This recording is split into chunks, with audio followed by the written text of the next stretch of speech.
Bom dia, meus amados irmãos. Hoje é dia 21 de janeiro do ano da graça de 2021.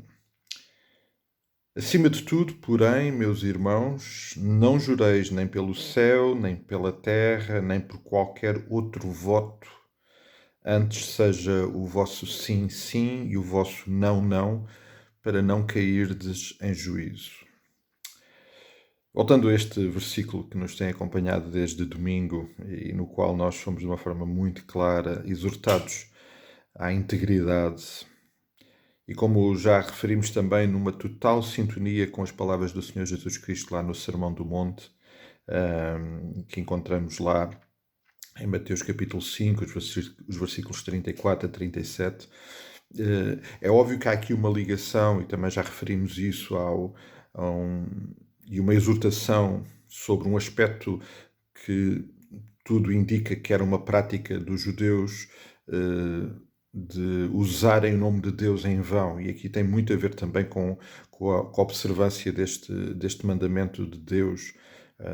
E, portanto, o que fica muito presente nestas palavras e nos ensinos, principalmente do Senhor Jesus Cristo, é que eles sentiam-se na necessidade de usar Deus para, para justificar, para autenticar a sua própria palavra. E isso Deus está de facto a rejeitar, o Senhor Jesus está a exortar a não fazer, Tiago está-nos a exortar a não fazer. E obviamente para isso não ser necessário, então tem que ser evidente e presente uma integridade, um caráter firme e fiel. Agora, amados, muitas vezes, e já temos de alguma forma abordado esta questão aqui, muitas vezes nós não podemos, ou melhor, muitas vezes nós confundimos isto com um defeito, com uma deficiência de caráter que é a teimosia. Ser íntegro não é ser teimoso. Eu penso assim e não saio daqui, esta é a minha forma de pensar. Não é disto que Deus está a falar. Ele está a falar para discípulos, está a falar para filhos de Deus, para homens e mulheres que agora não são mais eles quem vivem, mas é Cristo que vive neles, e por isso o viver deles agora é em Cristo, na total dependência e em total fundamento daquilo que Cristo é na sua vida, em todas as coisas, também na definição do que é sim e do que é não na sua vida. Ontem na nossa escola dominical de adultos, abordámos o texto de Lucas, capítulo 2, e aquele momento em que o Senhor Jesus Cristo, com 12 anos, fica em Jerusalém, é encontrado pelos pais lá no templo a falar com os mestres. Aquela resposta de Jesus: mas vocês, porque é que estão assustados? Porque é que estão a estranhar isto? Então não sabem que vem à minha mente a respeito disto que Jesus foi de uma coerência, e é de uma coerência com o seu propósito, com a sua, e no que diz respeito ao seu ministério terreno, com os objetivos que tinha para o seu ministério terreno, que não se desviou um momento que fosse, nem uma circunstância que fosse daquilo que eram de facto os objetivos do seu ministério. Isso foi real desde o momento do seu nascimento, em que Deus cumpriu aquilo que já tinha dito antes, que disse a José e Maria e a outros que estavam também naquele momento e que foram incluídos em todos aqueles acontecimentos em que Deus realmente definiu qual era o propósito que o Pai tinha para o Filho na sua presença terrena, e Jesus não saiu, manteve-se sempre. Ali a questão, tal como o Senhor Jesus Cristo disse mais tarde: eu faço sempre o que Ele quer. Ou seja, o sim, sim, ou o não, não de Cristo era o sim, sim, o não, não do Pai. Isto então remete-nos para uma necessidade que nós temos de nos ajustar naquilo que são as nossas convicções aos planos de Deus. A partir do momento em que eu percebo, entendo, e se eu não percebo e não entendo, preciso de clamar a Deus por revelação e por entendimento A partir do momento em que eu entendo e percebo o plano de Deus para a minha vida, os propósitos de Deus para a minha existência aqui, eu tenho que ajustar as minhas convicções a essa realidade. E por isso o sim, sim ou não, não já não é mais o meu. Veio à minha mente, ao meu coração, a respeito disto, dois homens. Dois homens. Jonas. Aqui há algum tempo, já não me lembro, já perdi a noção do tempo, mas visitámos a história de Jonas, o livro de Jonas.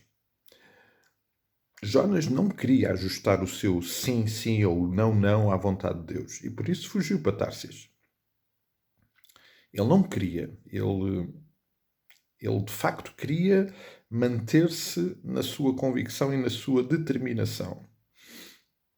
Porque Deus estava determinado em o usar, como bem sabemos, usou de todos os seus recursos para o colocar lá em Nínive, para cumprir a sua missão.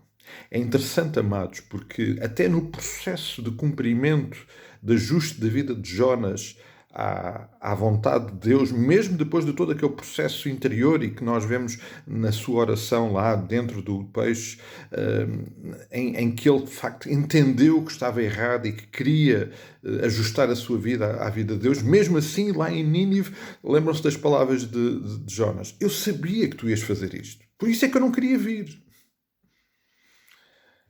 Jonas lutou para que, no seu interior, porque não quis que o seu sim e o seu não fosse realmente o de Deus, e lutou com o seu sim e o seu não no seu coração. Isso trouxe-lhe sofrimento. Vemos que Jonas cumpre o plano de Deus, mas fala em sofrimento, em amargura. É triste.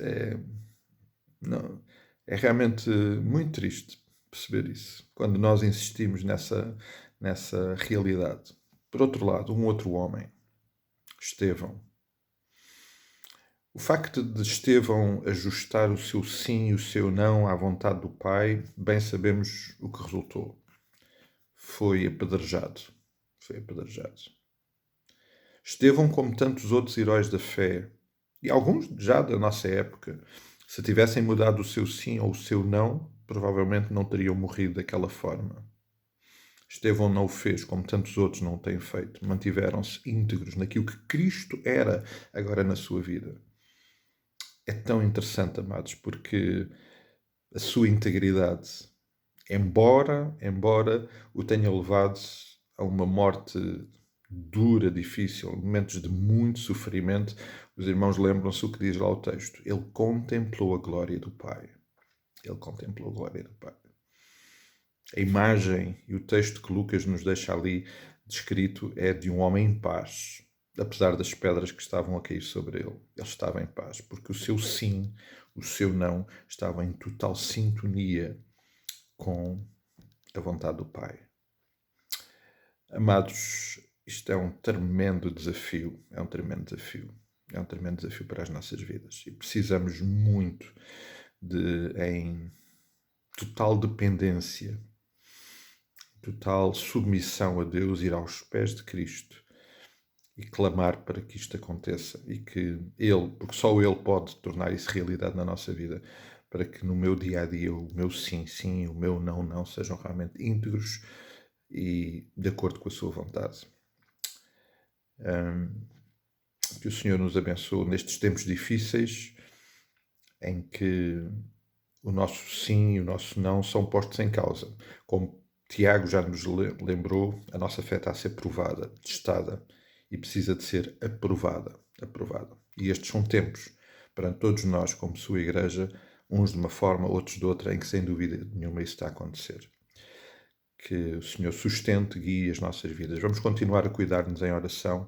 Hoje, de uma forma particular, peço que orem pela irmã Helena Silveira, pela intervenção que hoje vai ser exposta lá em Lisboa, para que o Senhor dirija todas as coisas, sustente a sua vida e use os médicos para a sua intervenção na vida da nossa querida irmã. Mas vamos continuar a orar para esta situação. Os dias são realmente muito difíceis. Vamos lembrar os profissionais de saúde os nossos governantes. São dias muito difíceis. Todas aquelas famílias que estão a enfrentar a perda de familiares, o lidar com familiares no hospital, mesmo que não seja por Covid, torna tudo isto mais difícil. Vamos nos lembrar uns dos outros e vamos sustentar toda esta situação em oração e clamar ao Senhor por cura, por libertação de toda esta provação em que nos encontramos. Que o Senhor nos cuide, nos abençoe, um resto de dia muito abençoado e até amanhã, se o Senhor assim o permitir.